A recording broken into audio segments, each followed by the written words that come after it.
ina madini ya uranium yanayotumika kutengeneza mabomu ya nuclear na atomic yako Tanzania. Hii ni nchi ambayo ina madini yanaitwa nickel na cobalt yanayotumika kutengeneza injini za ndege, yanatoka hapa kwetu Kabanga, Kagera kule kwetu nani. Hii ni nchi ambayo ina mbuga kubwa za wanyama kuliko zote Afrika. Mkoa wenu wa Kilimanjaro una square kilomita 13,000. Mbuga ya wanyama ya Serengeti ina square kilomita 16,000. Kwa hiyo mbuga ya wanyama ya Serengeti ni kubwa kuliko mkoa wa Kilimanjaro. Kwa hiyo rasilimali tulizonazo hazifai sisi kuishi kimaskini namna hii. Na nyie mnavyojiona, warau nyie mko mbele zaidi kuliko watu wengine wengi katika nchi hii. Nyie mnavyojiona, mnajiona mko kwenye umaskini, lakini kuna watu maskini kuliko nyie kwenye nchi hii. Kwa sababu tuna viongozi ambao wametufanya katikati ya utajiri watu wetu muendelee kuishi kuwa maskini. Tumekataa hali hiyo, na Chadema tunataka tushirikiane na nyie kubadilisha hali hiyo kwa kuhakikisha kwanza tunapata uchaguzi huru na haki, ambao nyie mkichagua mbunge akawe sauti yenu, kwa sababu kazi ya mbunge ni kwenda kukusemea wewe upate maji, upate barabara, upate shule nzuri. Kazi ya mbunge sio kwenda kuisemea serikali. Kazi ya mbunge sio kwenda kumsifia rais. Kazi ya mbunge ni kudefend mwananchi. Ndio maana badala ya mwananchi wa wewe Rombo kwenda bungeni, wa Tarime kwenda bungeni, wa Dodoma kwenda bungeni, hakuna ukumbi wa kututosha wote kuingia. Mnachagua mtu mmoja kwa niaba yenu. Mimi nimekuwa mbunge, Dr. Slaa amekuwa mbunge. Kwa sababu bunge hili halitokani na kura za wananchi. Mmewasikia jana wabunge wakati hotuba ya Wizara ya Mambo ya Ndani inasomwa bungeni, wabunge wanazungumza kuhusu rais. Hotuba ya mambo ya ndani imegeuzwa kuwa hotuba ya kumsifia rais na kumdefend rais. Rais ambaye ana majeshi, rais ambaye ana usalama wa taifa, rais ambaye ana kila chombo cha nchi hii. Inakuwaje tena chombo cha wananchi ambacho ni bunge kigeuke tena kwa ajili ya kumdefend rais? Hiyo mnaona ni sahihi kweli? Hiyo ni sahihi? Mnahitaji mbunge azungumze kuhusu bei ya parachichi. Mnahitaji mbunge azungumze kuhusu bei ya ndizi. Mnahitaji mbunge azungumze kuhusu barabara zenu za kutoa parachichi mashambani zifikishe kwenye soko. Mnahitaji mbunge azungumze kuhusu madawa. Lakini wabunge wanajigeuza kuzungumza kuhusu rais.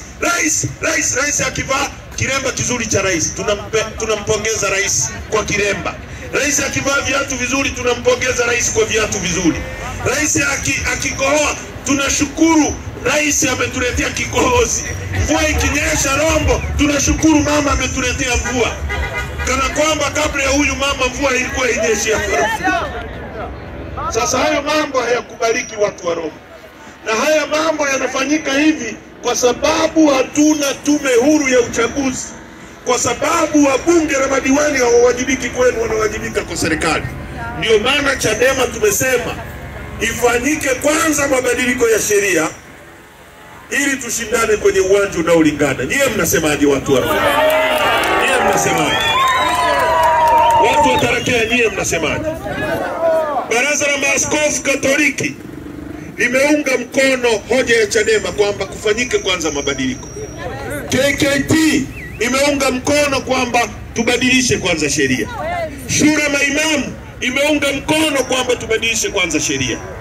Waliobaki wanapinga mabadiliko ya sheria ni CCM peke yako, na vibaraka wanaoitwa chama walichoanzisha juzi wamekihonga fedha, ndio wanaunga mkono twende kwenye uchaguzi wa aina hiyo. Nyie mnasemaje Tarakea? Hatuwezi kwenda kwenye uchaguzi ambao CCM ndio referee, CCM ndio linesman, CCM ndio wanaandaa mechi. Inawezekanaje mechi ya Simba na Yanga alafu referee awe Haji Manara? Hiyo mechi itakuwaje? Watu wa Mamsera, hiyo mechi itakuwaje? Haiwezekani. Uongo kweli? Sasa sisi Chadema, najua watu wa Rombo na Mamsera nyie ni watu wa Chadema. Uongo kweli? Sisi hatuogopi uchaguzi. Lissu haogopi uchaguzi. Mimi siogopi uchaguzi, nimekuwa diwani nikiwa mwanafunzi, nimekuwa mbunge nikiwa mdogo sana. Siogopi uchaguzi. Iwe huru, tushindane. Huyu mama asimame hapa, Lissu asimame hapa, ipigwe dakika 90 kwenye uwanja unaolingana. Mimi atakuwa kwao Kizimkazi. Uongo kweli? Kila kitu cha nchi kinaondoka kinapelekwa kwa wageni. Watoto wenu mnaowazaa mtawalithisha nini ndiye watu wa Mamsera? Mtawapa nini? Kwa hiyo tumekuja kwenu ndugu zangu kuwaombeni kwamba ungeni mkono hoja ya Chadema ya no reforms no election. Wakibadilisha sheria za uchaguzi, zikifanyiwa sheria za uchaguzi mabadiliko, sisi Chadema tutaingia kwenye uchaguzi asubuhi na kesho yake tutabadilisha nchi hii. Tutafanya rasilimali zetu zitumike kuendeleza watoto wetu. Inawezekanaje ndugu zangu? Inawezekanaje? Nyie mnalima tomato, mnalima nyanya. Uongo kweli? Sisi tuna miti hapa. Inawezekanaje mzee wangu kwamba toothpick zinatoka China wakati miti iko hapa? Hao watoto wenu watapata wapi ajira? Kama mnachukua fedha hapa, mnanunua toothpick zinatoka China, mnachukua fedha Tarakea, mnachukua fedha Mamsera, mnazipeleka China kutengeneza ajira. Inakuwaje hapa? Mwalimu Nyerere alijenga kiwanda cha General Tyres hapa Arusha. Uongo kweli? Kilikuwa kinatengeneza tairi za magari. Uongo kweli? Leo tuna bodaboda kila kitongoji. Tairi ya bodaboda ikiisha hapa Mamsera, fedha inatoka Mamsera inakwenda China Guangzhou kuagiza tairi ya bodaboda. Kama kiwanda kingekuwa hapa cha General Tyres, mtoto wako angeajiriwa hapo General Tyres Arusha, pesa ingetoka Mamsera ingeenda Arusha, ingemlipa yule mtoto wako mshahara. Yule mtoto akitaka kujenga hapa kwenu ataajiri fundi wa Mamsera. Yule fundi akipata pesa atanunua chai kwenye mgahawa ule. Yule mwenye chai atamwagiza bodaboda amletee sukari mjini. Pesa itazunguka miongoni mwetu. Leo inatoka hapa inakwenda China kwa sababu tuna viongozi hawana uwezo wa kuongoza, wanakaa kutisha watu. Sisi tumekataa kuogopa, tunataka mabadiliko. Tunataka mabadiliko. Chama chetu kinasimamia kuhakikisha uchumi wa nchi yetu unabaki hapa kutajirisha watu wetu. Tuna uwezo huo. Tuna uwezo wa kufanya kila mtu aishi vizuri. Sisi ni nchi nzuri. Ni nchi ya asali na maziwa. Ni nchi ambayo ina Tanzanite peke yake duniani. Inakuwaje watu wetu ni maskini? Bob Marley katika wimbo wake wa Rattles anasema in abundance of water a fool is thirsty. Katikati ya wingi wa maji ni mjinga anaweza kuwa na kiu. Katikati ya utajiri viongozi wetu wametufanya kuwa maskini. Tukatae hali hiyo. Umaskini huu hatujajaliwa na Mwenyezi Mungu. Huu ni umaskini wa kutengenezwa na CCM. Mwenyezi Mungu angetaka tuwe maskini, asingetupa dhahabu, asingetupa ziwa Victoria, asingetupa Tanzanite, asingetupa mbuga za wanyama, angetuweka jangwani Misri. Lakini alituleta hapa kwa sababu akatuweka kwenye nchi nzuri ambayo mvua inanyesha. Alitaka tuishi vizuri. Maisha yenu yanaharibiwa kwa miaka 63 na chama kimoja. Imetosha sasa. Imetosha, tubadilishe.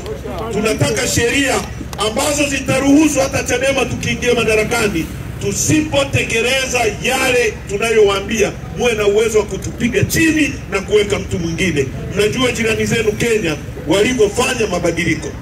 Leo kule Kenya mzee wa miaka hii anapewa pension na serikali. Kwa nini? Kwa sababu amebadili uongozi. Hapa nchi hii mwalimu akistaafu anapewa pension. Uongo kweli? Askari akifikisha miaka 60 akistaafu anapewa pension. Uongo kweli?